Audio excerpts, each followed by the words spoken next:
Oil तकरीबन 4 tablespoon. थोड़ा सा अदरक डालूंगी, ये गया अदरक, इसमें चॉप किया हुआ अदरक। चॉप किए हुए हम इसमें सॉसेजेस, बीफ के सॉसेजेस मेरे पास मौजूद हैं।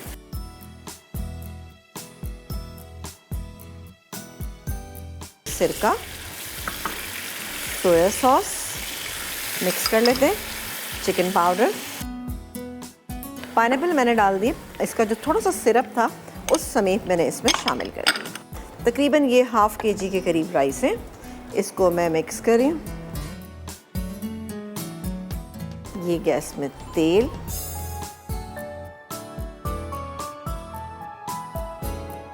ये गया इसमें हरी प्याज यानी स्प्रिंग अनियन, शिमला मिर्च चॉप की हुई, ½ कप, दोनों चीज़ें ½ कप थी मेरे पास ना।